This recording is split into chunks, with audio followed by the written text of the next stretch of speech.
In this video, I'll be teaching you the first part of alkenes. Let's look at the learning outcomes for this lesson. So this video will cover the first two learning outcomes, which is to draw the structure and names of alkenes according to IUPAC nomenclature. Again, we'll be looking into straight chain and branched alkenes with parent chain equal or less than carbon 10. Okay, and cyclic alkenes from carbon 3 to carbon 6, as well as simple dienes from carbon 4 to carbon 6. We will be also looking in explaining the boiling point of isomeric alkenes. As for the next, it will be in the next video.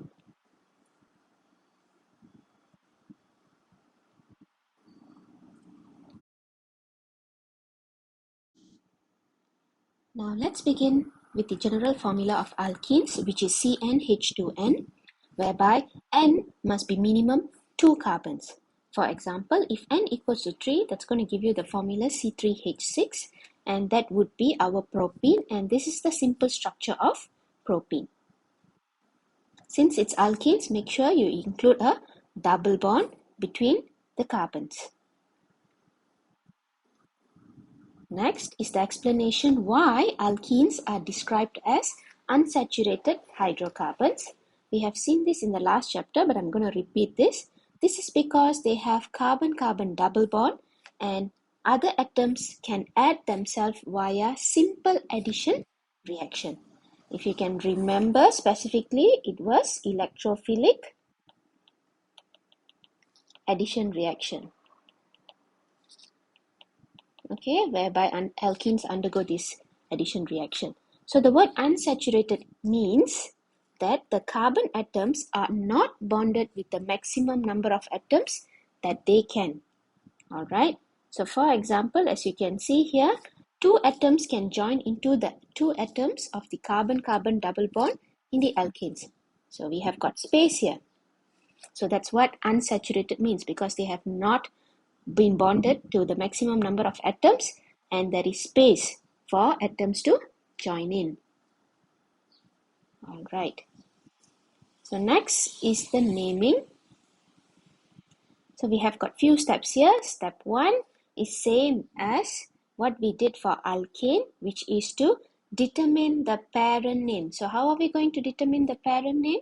Is by determining the longest continuous carbon chain that contains the functional group C double bond C. Okay, it must be longest continuous carbon chain that has the functional group C double bond C. You might find another long chain which did not have the functional group C double bond C, but you cannot choose it. Because it's alkene, you have to choose the longest carbon chain that has the functional group carbon double bond carbon. Okay, once you have determined that, we have to number our carbon-carbon double bond if the longest chain contains more than 3 carbon atoms to indicate the location of the double bond. As for propene just now, okay, it only had 3 carbon atoms. Alright, so we didn't have to number the location of the carbon-carbon double bond. But if let's say we are dealing with 4 carbon alkene or a 5 carbon alkene, we have to number the location of the carbon-carbon double bond. So how do we number? We give the smallest number to the carbon-carbon double bond. Next, this is an example. Okay, as I told you, this is more than 3 carbon. The longest chain contains more than 3 carbon. Therefore, we are going to give number to the carbon-carbon, the position of carbon-carbon double bond, and the smallest number that can be given is 3. Alright, so the name of this would be 3-octene. Don't forget that between a number and alphabet there should be a dash, a hyphen. Okay, it's not 5-octene. Choose the numbering, okay, which is smaller. Next, step 3. If we have a branch on the alkene, indicate the position of this substituent. And how do you do so? Make sure it has got a number. Alright, so now priority must be always given to the position of carbon-carbon double bond. So make sure you determine the position of the carbon-carbon double bond first, then give number to your substituent. Okay, so as they say here, it is 2-methyl 2-butane and it's not 3-methyl 2-butane. Alright, so why did 3-methyl came in?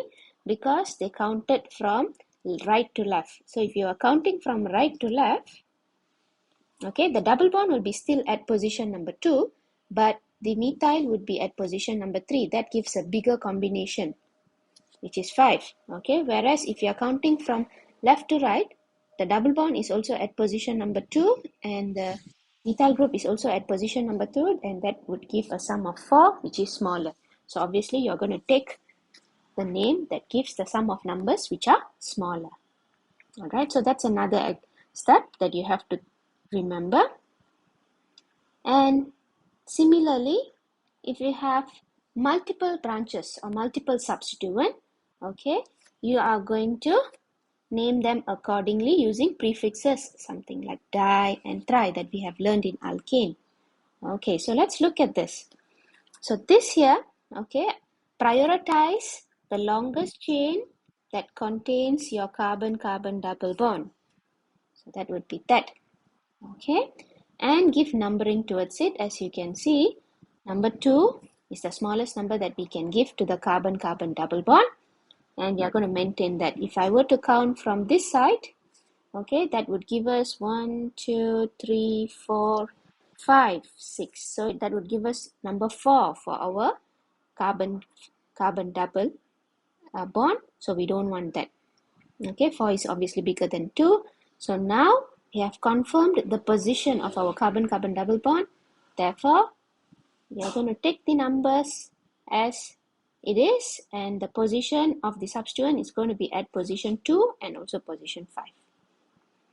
Alright, so now how are we going to combine the name of the substituent and the name of the parent?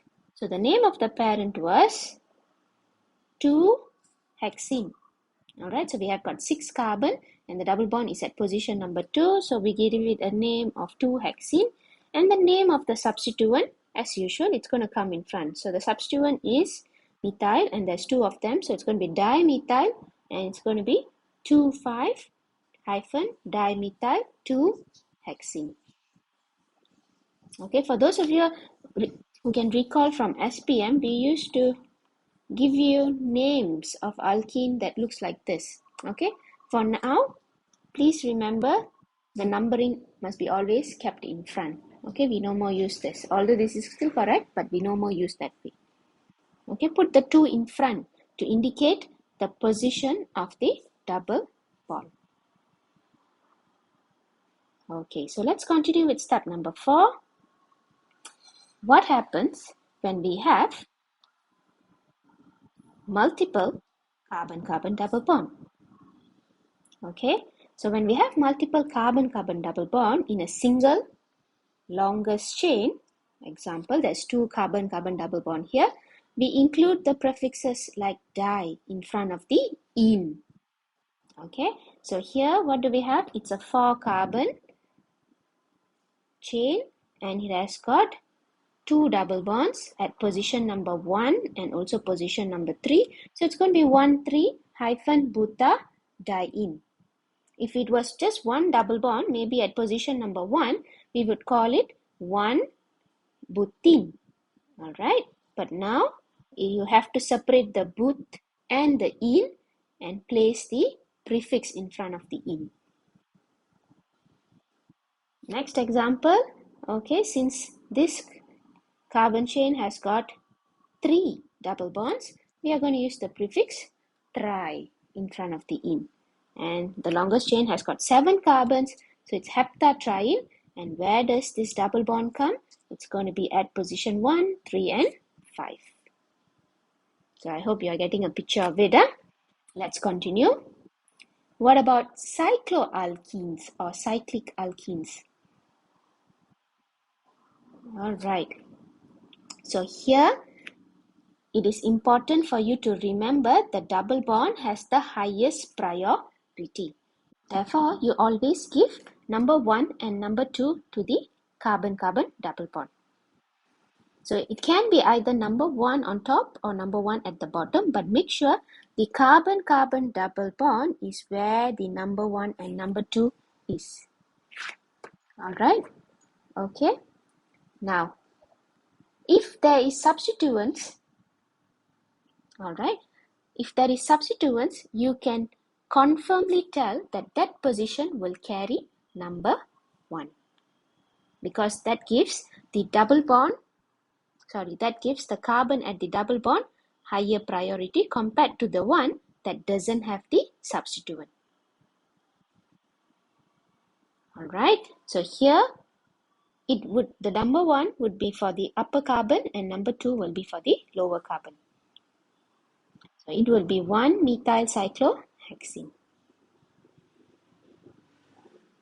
Okay, and why did not they number the position of the carbon-carbon double bond?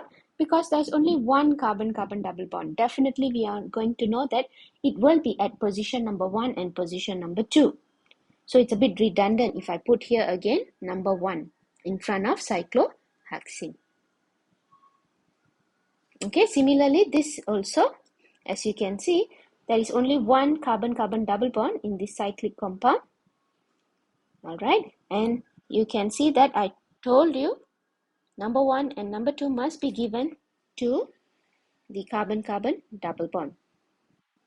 So which one's going to carry number 1? When it has a substituent, the priority is higher. So you give that particular carbon number 1, and the other carbon at the carbon-carbon double bond, you give it number 2. Alright, and the counting goes anti-clockwise. So here we have 1,5-dimethyl cyclopentene. Alright, and this example over here on the right, you can see that there is 2 carbon-carbon double bond. Therefore, you have to mention where is the position of the carbon-carbon double bond. Okay, so one of it will definitely have position 1 and 2. And the next, you just go accordingly. So in this case, 1 is going to be on top, okay? 2 is going to be at the bottom. It's up to you. You can also place 1 at the bottom and 2 on top, as long as you get the lowest combination. Okay, if I were to place 1 at the bottom and 2 on top, I'm going to get numbering in the anti-clockwise direction. Alright, and it would give me the same answer, which is 1,4-cyclohexa. And don't forget, since there is 2 double bonds in the cyclic compound also, you have to include the word diene. Okay, right. So let's look at more examples.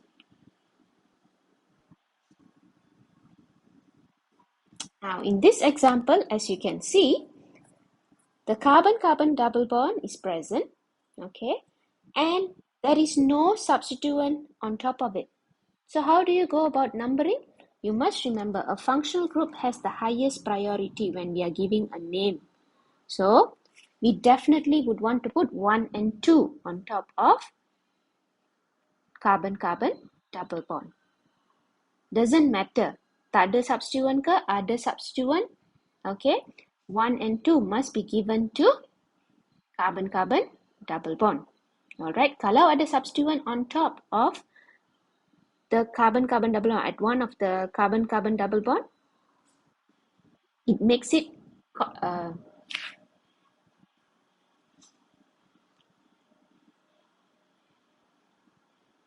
kalau ada substituent on one of the carbon at the carbon-carbon double bond, it confirms the position 1.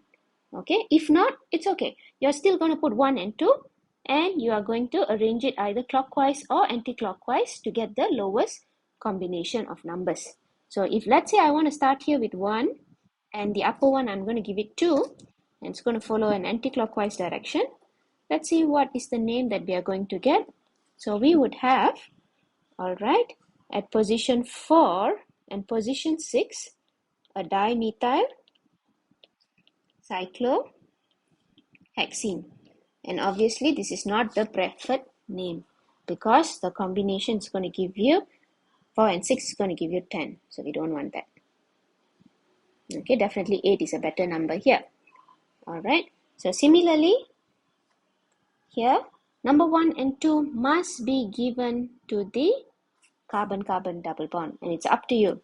You want to give it 1 on top, 2 below, or 1 below, or 2 on top. But make sure the substituents carry the lower number. So in this case, the best combination is by giving number 1 to the first carbon on top and number 2 to the carbon at the bottom, so that we get the smaller numbers on top of our substituents. Here we have two different substituents, ethyl and methyl. So which one is going to go first? We have learned it in alkane according to alphabetical order. Okay, so E comes first before M. It's okay. E is at position number 5, so it's okay. 5 ethyl, 3 methyl cyclohexene. Let's continue. Now, if you can recall from chapter 4, okay, we did learn about geometric isomerism. In other words, cis-trans isomerism. And one condition for cis-trans isomerism was restricted rotation about carbon-carbon double bond. All right. So here, okay, since we are dealing with alkenes which contains a carbon-carbon double bond, we should be able to draw it also in the spider format. So sometimes the structures are given to you in the spider format. So if you can recall the spider format, we had this double bond, okay, at carbon, and we had these two different group of atoms attached to the carbon at the carbon-carbon double bond. So I think you can recall that this would mean cis, and if the same groups are at the opposite side, it would mean trans. So we have to use this prefix cis and trans if the structure given to you is in the spider format. Alright, so just to recall, if the two identical groups are attached on the same side of the carbon-carbon double bond, like I've drawn here, so this would mean a cis isomer. If it's attached to the opposite side, like what I'm drawing here, it would mean it's a trans isomer. Okay, so do remember that cis and trans is very important, yeah? So now, if you see drawings like this, okay, previously we were seeing alkenes drawn in a straight chain. Okay, so sekarang kita lihat alkenes drawn in the spider format. I just like to call it a spider format lah. It looks like a spider to me.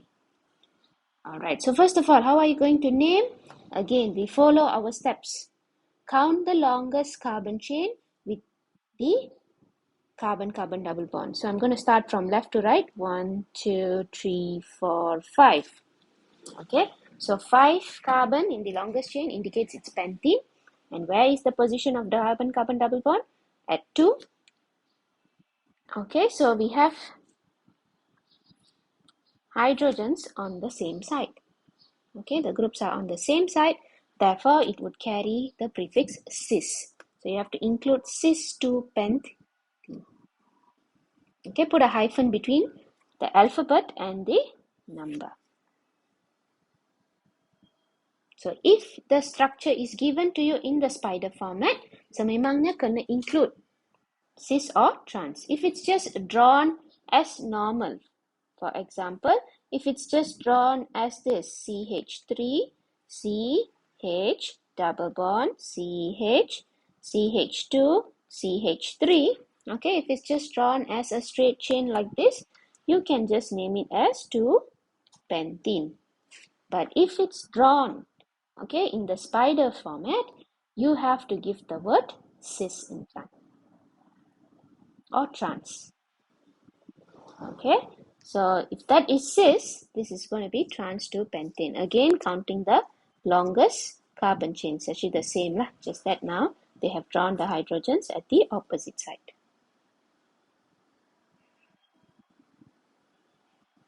All right, so the next example over here, okay, the longest chain contains 2 carbons only. Don't be deceived by the chlorine. This is only 2 carbon system.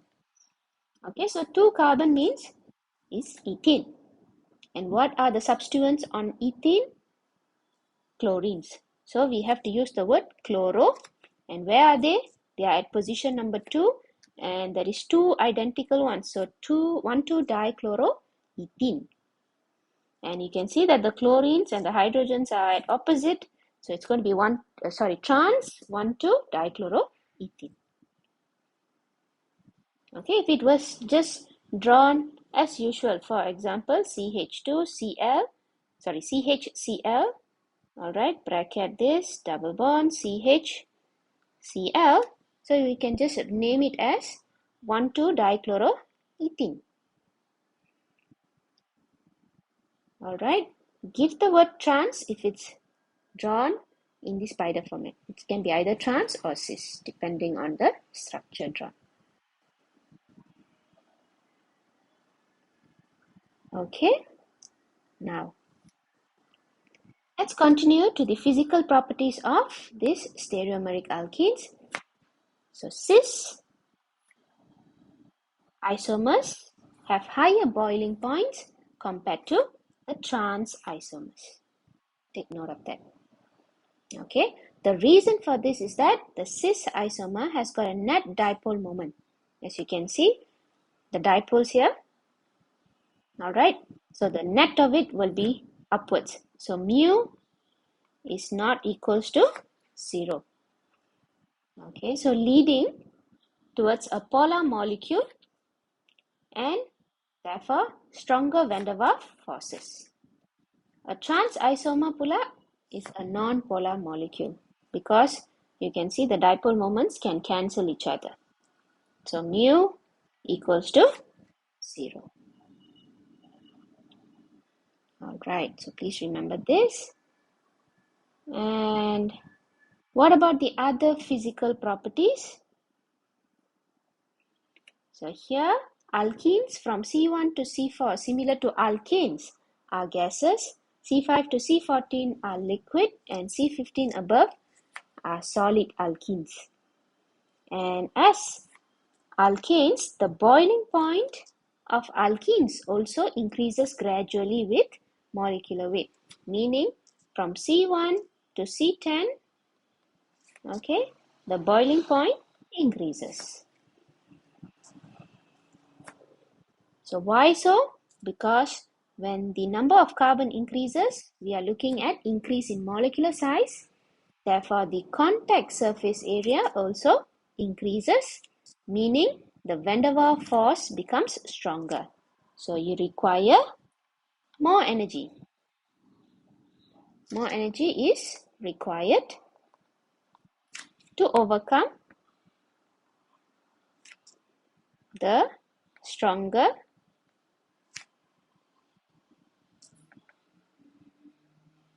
van der Waals forces or the increasing van der Waals forces. All right. So let's look at some examples. So here, naming of alkanes, we begin by identifying the longest carbon chain with the carbon-carbon double bond.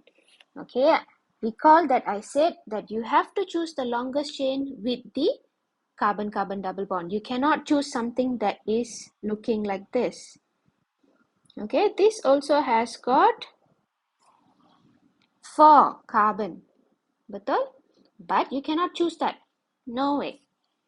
Because that does not have the carbon-carbon double bond. You have to choose the longest chain that has the carbon-carbon double bond.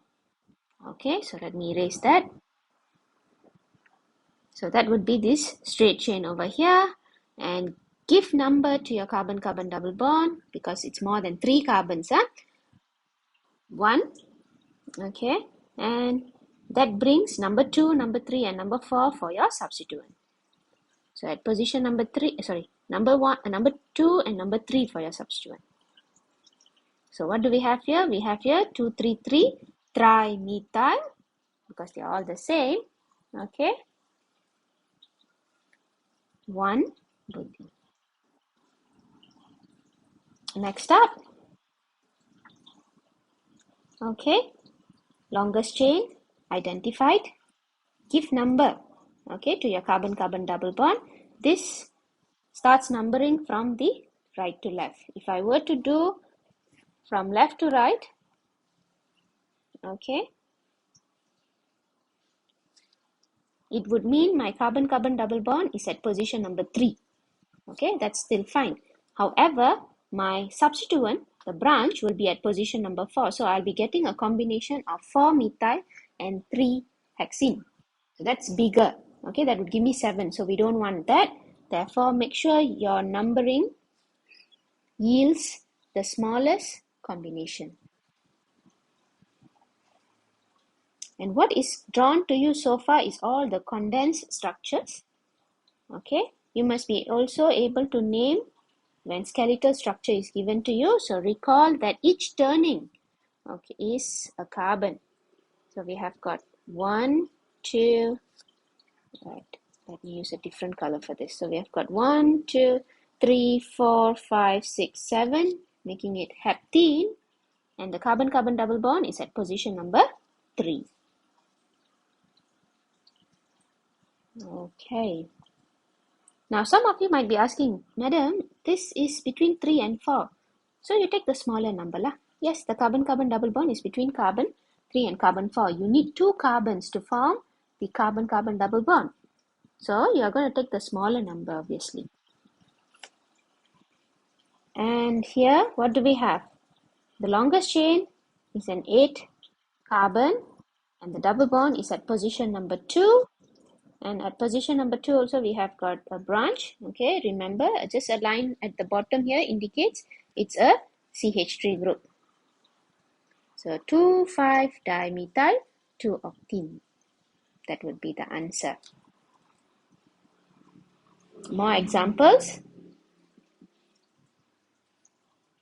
So we have here cyclic alkenes. So again, when it's a cyclic alkene, remember the priority must be given to the carbon-carbon double bond in numbering. Okay, so where are you going to give the number 1? Are you going to give it to the carbon on top or carbon at the bottom? It's up to you. You have to try and error to make sure the combination of the carbon-carbon double bond numbers and also substituent gives the lowest number possible. So I'm going to put number 1 here and number 2 there, giving number 3 and 4 for this substituent. If I were to start from here, number 1 and number 2, that would give me 4 and 5 for the substituent, which is obviously going to give me a bigger sum. So I'm going to start number 1 here, number 2 here. Now, I want you to recall that since that it's only one carbon-carbon double bond for the cyclic compound, I don't have to put 1 in between the methyl and cyclopentene. It is understood that the priority is at the carbon-carbon double bond. So they will be carrying the number 1 and number 2. Alright. So 3,4-dimethyl cyclopentene. As of for this, again, number 1 and number 2 will be given to the carbon at the carbon-carbon double bond. But here we can confirmly fix number 1 at that position and number 2 to be at bottom. Because at position, at this carbon at the carbon-carbon double bond, we have got a substituent, we have got a branch. So that has even higher priority than this carbon which does not have the branch. So 1 there, 2 there, you're going to go on a clockwise direction. So number 5 to the other substituent. And if you remember, this is actually your chicken fingers, right? So your chicken fingers is actually third butyl. So 5 third butyl, 1 methyl cyclohexene. Methyl wrong spelling here, please take note. Wrong spelling over here. Alright. Finally, again, now this one, you might be wondering, why is number 2 given to the carbon at the carbon-carbon double bond which has a substituent?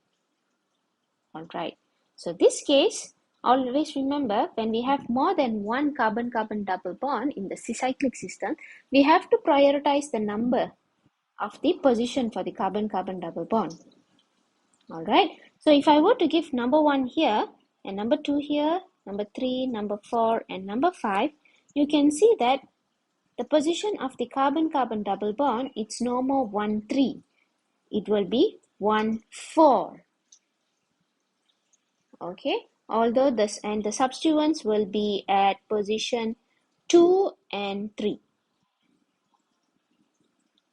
All right. So we will have the substituents will be at 1 and 3, and this will be 1 and 4. Although you realize that the combination of 1, 3 and 1, 4 together would give a sum of 9, whereas the combination of 2, 5 and 1, 3 would give us the combination 11, you still have to choose the lowest number for the carbon-carbon double bond. So our priority is that. So here we do not follow, okay, position 1 to be the position with the substituent, and we also do not follow the combination or the total numbers to be lesser, because the priority is given to the position of the functional group. So the position of the functional group must be at the lower number. So the best would be at position 1 and 3 instead of 1 and 4, although if we number it as 1 and 4, we would get the substituents at position 1 and 3, giving us a lower sum, but still we follow this. IUPAC says this, we follow this. Okay, so the name of this is 2,5-dimethyl-1,3-cyclopentadiene. Alright, so that's it for this video. Okay, thank you.